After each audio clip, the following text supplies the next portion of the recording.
and welcome to Renee Speaks Golden Nuggets. I am so excited to be your host today, and my guest with me is Lynn Howard.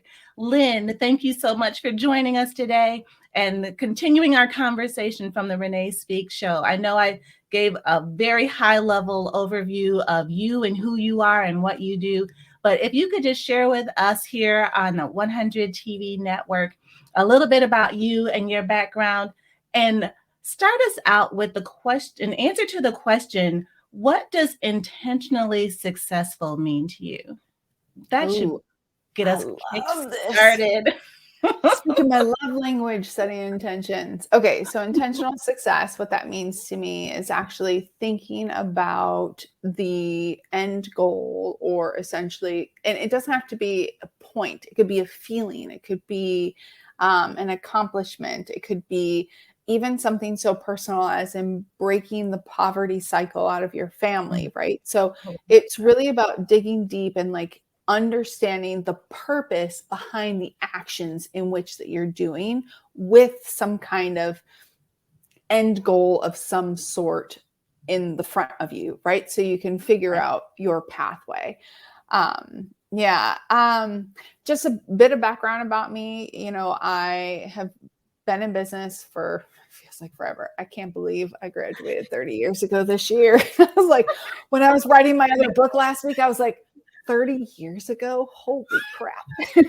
Anyway, I've been an entrepreneur forever, bootstrapped all my businesses, was COO of a global company for a while. And really, what I'll boil it down to get into a little bit deeper than what we did, is I've always known ever since I was a young child, this is because I am intuitive and spiritually like gifted, we'll say. But I've always known that my purpose was to leave this place better, everything, person, place, thing, better than when I found it.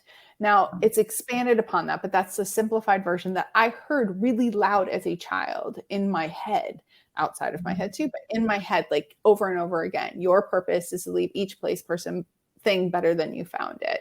And I go to the Gandhi phrase, quote, be the change that you wish to see in this world. And for me, that is truly why I do what I do. I work with entrepreneurs, mostly in the SME world at this point, but I still work with some solopreneurs to really help them get shit done, but in a sustainable, scalable, and sellable way that will help them really be able to lay foundations and be able to step it into the next level, whatever that might be, even if that is selling the business, right? And sometimes it is actually stabilizing it, especially after COVID. I did a lot of work with stabilizing companies that could afford working with me.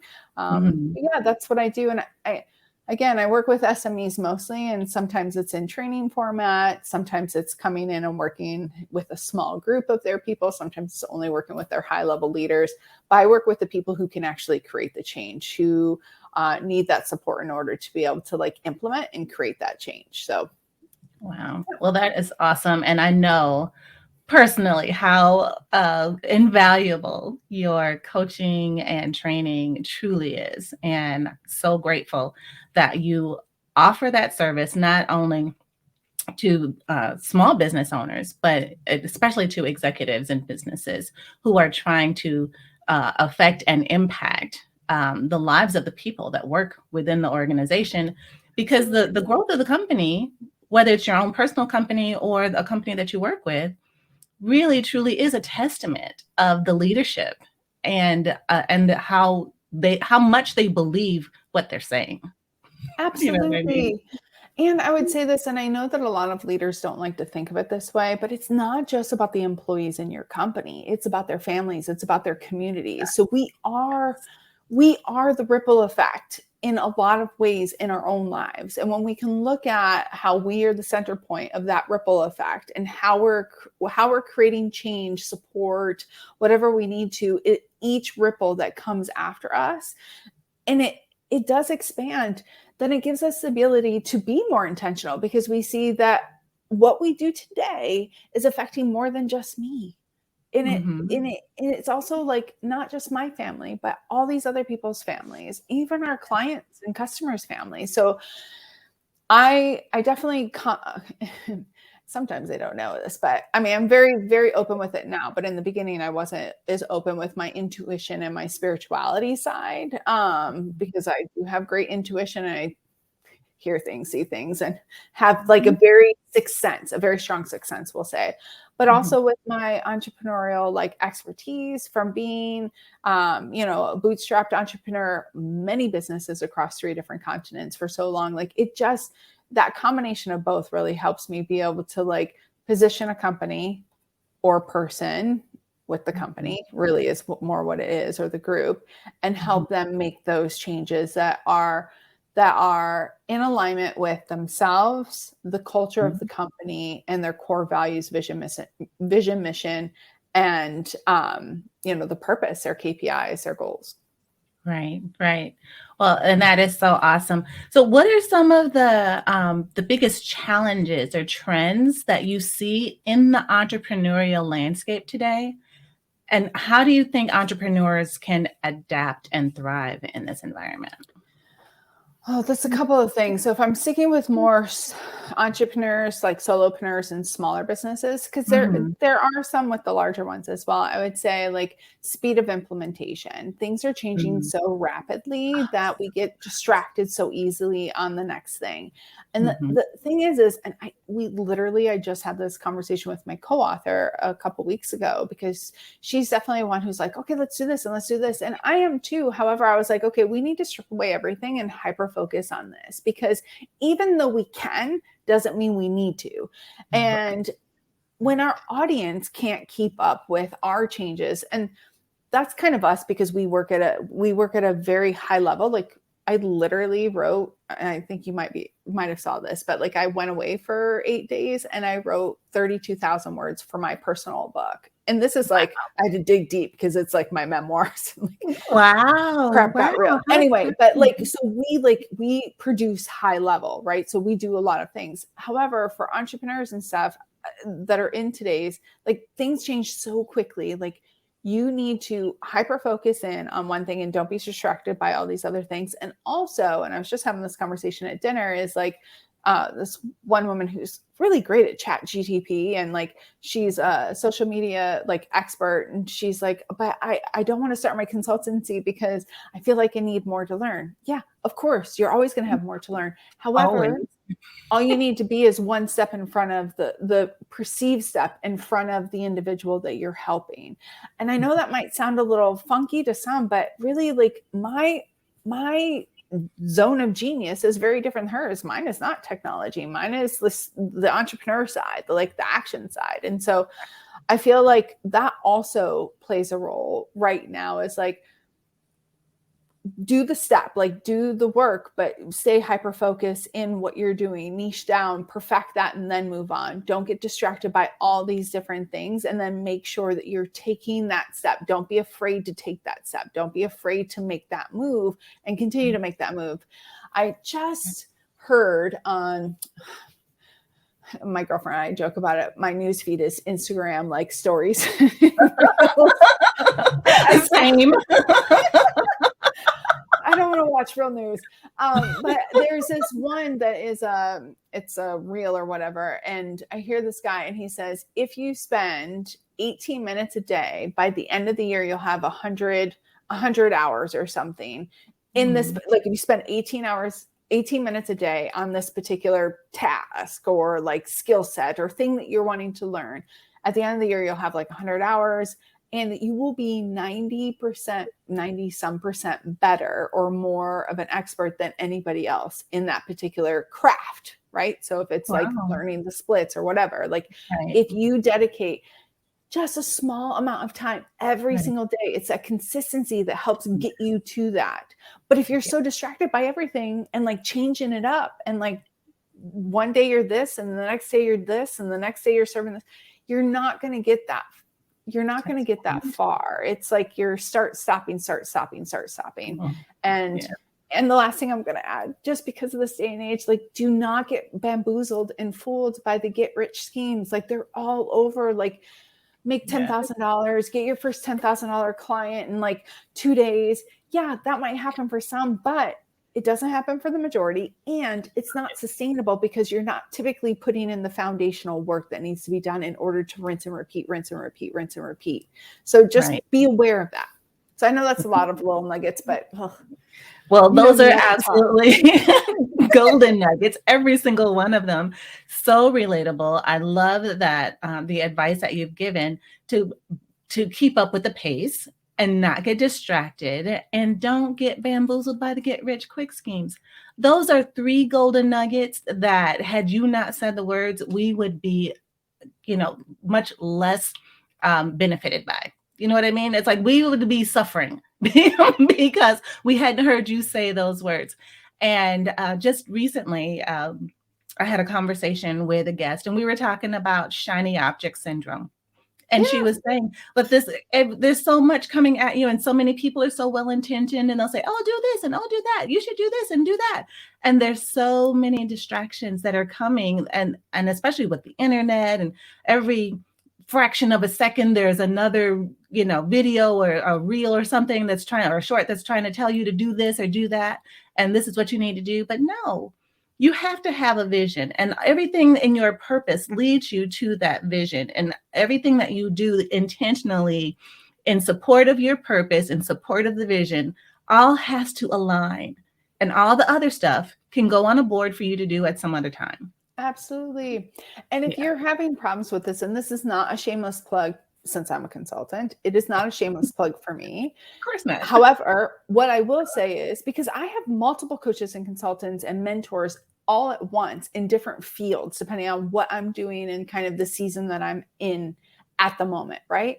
But find somebody who can be your outside source, and it should not be somebody you're related to. I'm sorry. It should not be your significant other. It shouldn't be somebody else. They're good, but you need somebody who can hold that space for you. And I'm a big advocate of paying for services, because that exchange in money, again, we talked about this on the last one, that exchange of money means that you are putting in more work or more committed typically versus something that's free. So the mentorship I do like, but that's a little bit lighter, but like finding someone, even if it's a little bit of money, like you're paying them to teach you something so that way you can niche down. But that really, finding that, or even belonging to a mastermind group of some sort to have that accountability and to stay hyper-focused is really important. We need the support. We're not meant to do it alone, even as solopreneurs.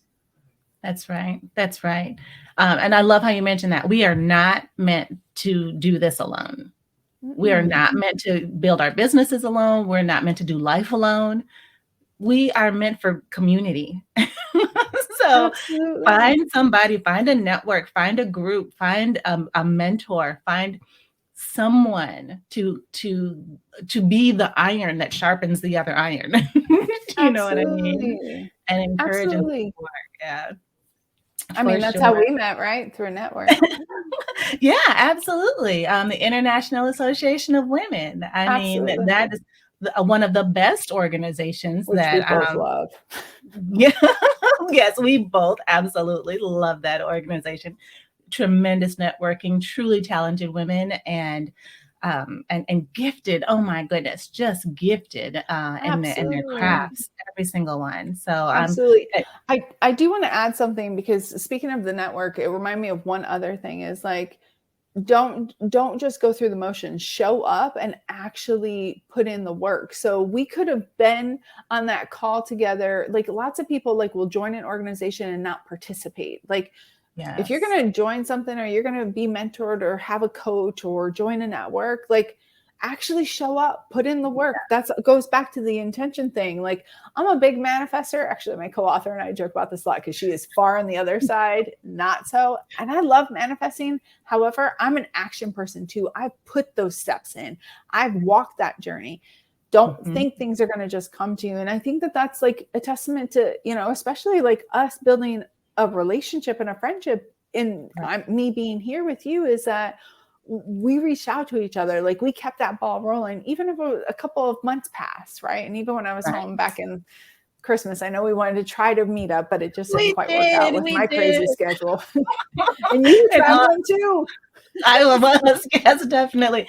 And so for those that don't know, Lynn and I met through the International Association of Women.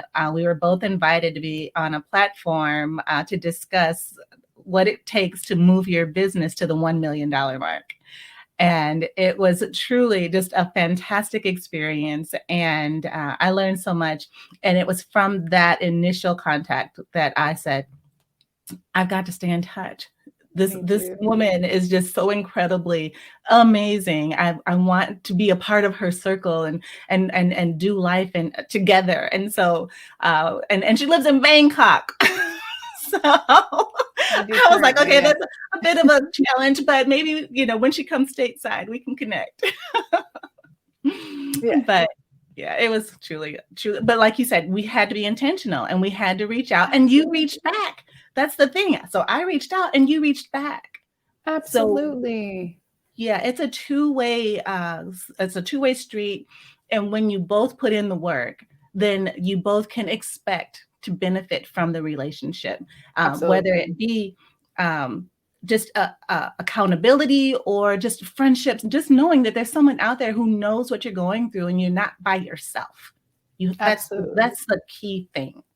Absolutely. And one thing I'll say about you, and I think that this is a good nugget for the listeners too, is like, because you said that you reached out, I reached back. And one of the things that really, I believe, makes our dynamic work really well too, is that we're both givers. And so when we have, because relationships are a two-way street. However, we have givers and takers in the world, and both are great, and you need both at different times, and you can learn from both. However, for those of you who are really, really, really, really like deep givers, just watch that, because there's sometimes where you get into a dynamic where you'll be depleted. So, and for the takers out there, I'm not throwing shade, like, do your thing. And you still need to deposit into those relationships always, or eventually, like, you're going to run through them too quickly. So it becomes exhausting. So just watch that dynamic when you're working. Are you a giver or a taker? And are you engaging with a giver or a taker? And those relationships can work. You just have to have different agreements, even if they're not spoken agreements, and boundaries, but they're beautiful when you can be aware of that. Absolutely. And then I think there's another component to givers as being a receiver. Oh, hands down. and I'm still learning that one. It's not, I don't know why it's so hard to be a receiver when you're a giver, but that's a thing. I mean, it truly is. I'm still learning that.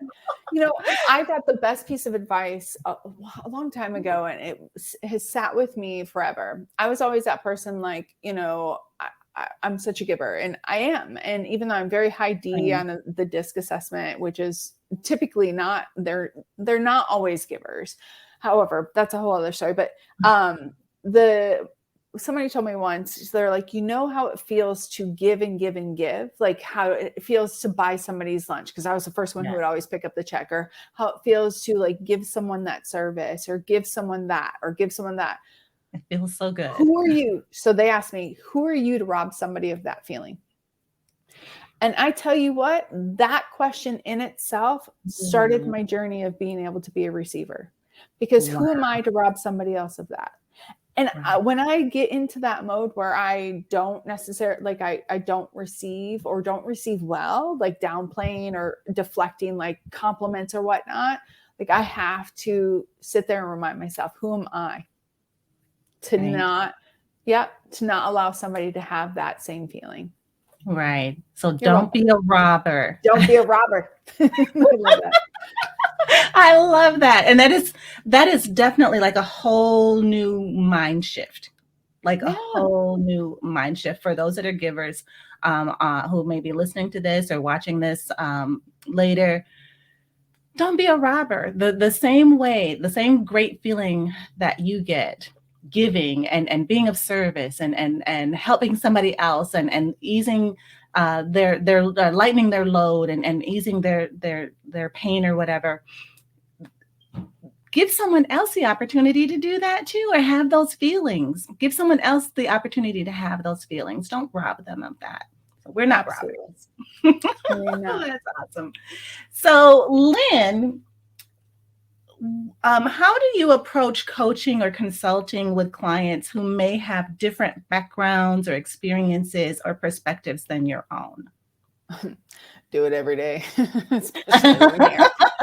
So 2 things. First of all, yeah, absolutely. One thing I will say is I'm definitely more of a consultant than a coach. So coaching typically is asking questions to allow that person to come up with their own aha moments. I still use that skill set. I was ICF trained. I understand that ICF's International Coaching Federation. Love that. Did it from a neuroscience background. However, I'm more of a consultant. One, it's the intuition, but it's also the expertise. Like I've started and sold businesses across 3 different continents, ran a COO global organization, 26 countries, blah, blah, blah. 3 continents, 26 countries. I think I might have said 26 continents. That's not true. With that being said, this is a couple of things. First of all, having humility. You don't know everything. I don't care how much of an expert you are in something, you don't know everything. 2 is having higher emotional intelligence, like understanding my own self and where my stuff is coming from and being able to separate that. 3 is sometimes you have to do the research, like especially like learning the cultural ways or the background. 2 is like, or 2, 4 and another is like, understanding that you don't know everything, right? So that's like not just with the know-it-all, but you don't know everything and you don't know what you don't know, right? So being able to approach things in that manner.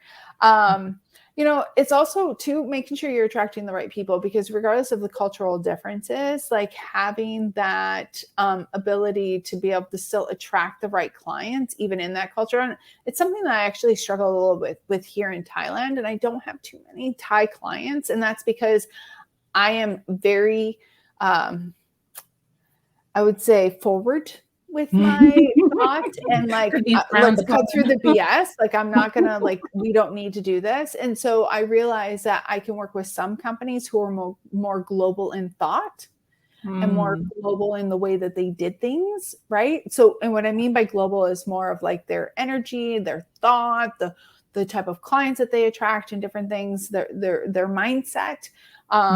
Versus those that are a bit more Thai traditional, because I don't have what I call Thai tact. I don't have the tact of that. And I know that. And so because I know I'm not everybody's cup of tea, it's also that. So it's really knowing what your target audience is, even if it's from a psychographic standpoint, and then making sure that having that humility, only staying on point of what you need to do. And I think me moving to Saudi Arabia when I was in my mid-20s with my now ex-husband, he's my best friend, but he's my now ex-husband, but we were married at the time. And my family was so afraid for me to move there. It's right after 9/11. And I'm this I speak my mind. I stand up for what I believe in. Blah, blah, blah, blah, blah. You can imagine, you've been listening for 20 minutes. So, and they were so afraid for me to go. And the thing is, I learned a couple of things. Never talk about politics, never talk about religion. And you have 2 ears, 1 mouth, use them accordingly. Like, stay out of the cultural business unless you need to be in it. Like, stay out of the religion, stay out of the politics of it, and actually do what needs to be done in the business. And really working with all thousands, and I'm not exaggerating because I was also director for a networking organization, thousands of different entrepreneurs, over 1,000 at least. And I want to say close to 2. A lot of the differences and the nuances a lot of the problems and the nuances that are problematic in businesses or things that need to be worked on, they're all pretty darn near close to same things. It's just if you speak the same language. And I'm not talking about Italian, English, that it's like talking the same language isn't like you and I, like we're sitting here, we get each other, right? So you can get each other without having the same cultural background, without having the same religion. So hopefully that answers. Yes, absolutely. And I love how you stay true to yourself. No matter what the circumstances, no matter where you are in the world, business is business. And you just kind of tweak it a little bit to make it a little more palatable to the recipient based on their culture. But just because you do that doesn't mean you're not being true to yourself. It's like you're meeting them where they are so that they can receive what you have to say. Exactly. I don't need to push my agenda onto people. That is not my job. And that's actually not my position. And at the end of the day, like if you need to communicate, and this is a whole behavioral style thing too, which we didn't even get into, but I learned a long time ago, like communicate in a way that people can hear you. And that's one thing actually a lot of entrepreneurs, and actually I checked my girlfriend today at lunch because we were like downloading like what her flyer will be for this new workshop. And I was like, you're talking to yourself. You're not talking to your target audience. So you need to watch it. And I think that that's really important. And at the end of the day, like I believe in respect. Like, okay, we have differences and I know I can't help you too. Like actually also knowing when to say no. Like I know like we won't be able to get over this barrier. So I would rather you work with somebody who can help you. I'm not here to take people's money. I'm here to make a difference. And I know some people, including my co-author, be like, what do you mean you're not here to take people's money? Take their damn money. Yes, pay me for my services. But I lead with, I'm here to help you create change. That's right. That's right. And that's the most important thing. As long as they are getting what they need, you don't have to be the one to give it to them. They just have to get it from somewhere. Correct. That's what's the most important thing.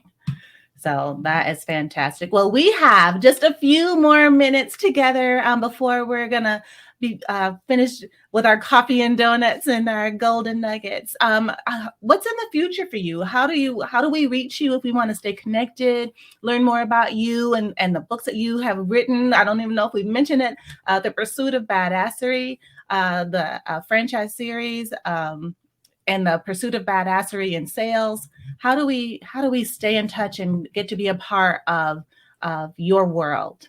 Yeah, absolutely. Well, definitely get on the pursuitofbadassery.com. That's Pursuit of Badassery, IE, not Y. Actually, we bought the Y too, but get on that website, get on our mailing list for my co-author and that brand. As my personal brand, it's LynnAHoward.com. I need to update my website, so don't judge. But you can follow me on social media as well. But yeah, we have the 2 books out. I'm actually writing right now. And by the end of the year, I'll have that book published, which is my almost like a memoir kind of autobiography of like essentially my life and life lessons. So, yeah, so hit me up on social media. Definitely DM me if you want to ask questions. Hopefully by the time this launches, I'll have my new website up with all my fabulous pictures, but, yeah, those are the 2 best ways. Okay, sounds good. Well, Lynn, this has truly been an honor and a pleasure to be in your presence for all of this time because I know that you were so busy. So I am so grateful to you and cannot thank you enough for sharing all of these rich golden nuggets with us as we endeavor to be our absolute best in everything that we do as solopreneurs, entrepreneurs, small business owners, whatever it is, doing the thing. Thank you for helping us be our best. Same, Renee. Thank you for having me. I appreciate you and everything that you're doing. So, all right. Thank you. Have a great day. You too.